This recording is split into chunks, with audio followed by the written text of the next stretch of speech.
Real life stories ചെയ്യുമ്പോൾ ശ്രദ്ധിക്കേണ്ട കാര്യങ്ങൾ എന്തൊക്കെയാണ്? ഇപ്പോ ഒരുപാട് ബയോപിക്കുകൾ ഇറങ്ങുന്നുണ്ട് മലയാള സിനിമയിലും ഇന്ത്യൻ സിനിമയിലും. ഈ അടുത്തിടെ ഇറങ്ങിയ ആടുജീവിതം, കുറച്ച് മുമ്പ് ഇറങ്ങിയ എന്ന് സ്വന്തം മൊയ്തീൻ, അതുപോലെ തന്നെ സെല്ലുലോയിഡ്, ആമി, അത്തരത്തിലുള്ള ചിത്രങ്ങൾ. ബയോപിക്കുകൾ ചെയ്യുമ്പോൾ ആദ്യം അദ്ദേഹം ജീവിച്ചിരിക്കുന്ന ആളാണെങ്കിൽ, അല്ലെങ്കിൽ അദ്ദേഹം മൺമറഞ്ഞു പോയ ആളാണെങ്കിൽ അദ്ദേഹത്തിന്റെ ബന്ധുമിത്രാദികളിൽ നിന്ന്, ജീവിച്ചിരിക്കുന്നുവെങ്കിൽ അദ്ദേഹത്തിൽ നിന്ന് അതിന്റെ അവകാശം നമ്മൾ വാങ്ങേണ്ടതുണ്ട്. മറ്റൊന്ന്, അത് എഴുതി പൂർത്തിയാക്കിയ ശേഷം ആദ്യം അവരെ അത് വായിച്ചു കേൾപ്പിക്കുകയും അവരെ അത് നോവിക്കുന്നില്ല അല്ലെങ്കിൽ തെറ്റായ വിവരണങ്ങൾ, ആ മനുഷ്യനെ മോശപ്പെട്ട രീതിയിൽ ചിത്രീകരിക്കുന്ന കാര്യങ്ങൾ അതിനകത്തില്ല എന്ന് അവർക്ക് ബോധ്യപ്പെടുകയും അവരത് അപ്രൂവ് ചെയ്യുകയും ചെയ്യേണ്ടതുണ്ട്.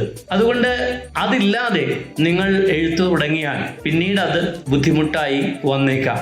അത്തരത്തിലുള്ളൊരു ബയോപിക് തിരഞ്ഞെടുക്കുമ്പോൾ നിങ്ങൾ ആഴത്തിൽ അതിന്റെ റിസർച്ച് നടത്തേണ്ടതുണ്ട്. രണ്ട് തരത്തിലുള്ള റിസർച്ചുകളാണ്: text research and live research. ജീവിച്ചിരിക്കുന്ന ആളാണെങ്കിൽ അദ്ദേഹവുമായി നേരിട്ട് അദ്ദേഹത്തിന്റെ സമ്മതത്തോടു കൂടി ഇന്റർവ്യൂകൾ നടത്തുക, അദ്ദേഹവുമായി ബന്ധപ്പെട്ട ആളുകളെ നേരിൽ കാണുകയും അദ്ദേഹത്തിന്റെ വിവിധ മേഖലകളെ കുറിച്ച് സംസാരിക്കുക, അത് റെക്കോർഡ് ചെയ്യുക.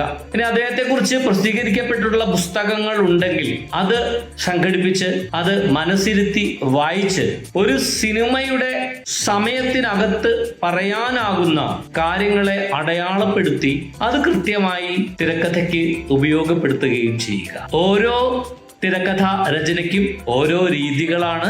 ബയോപിക്കുകൾ ശ്രദ്ധിക്കുമ്പോൾ ഇനിയും പലതും അറിയാനുണ്ട്. അത് നമുക്ക് നേരിൽ സംസാരിക്കാം. Welcome to Elrex international script writing academy. കേരളത്തിൽ തിരക്കഥയ്ക്ക് വേണ്ടി മാത്രമുള്ള ഏക അക്കാഡമി. വെൽക്കം.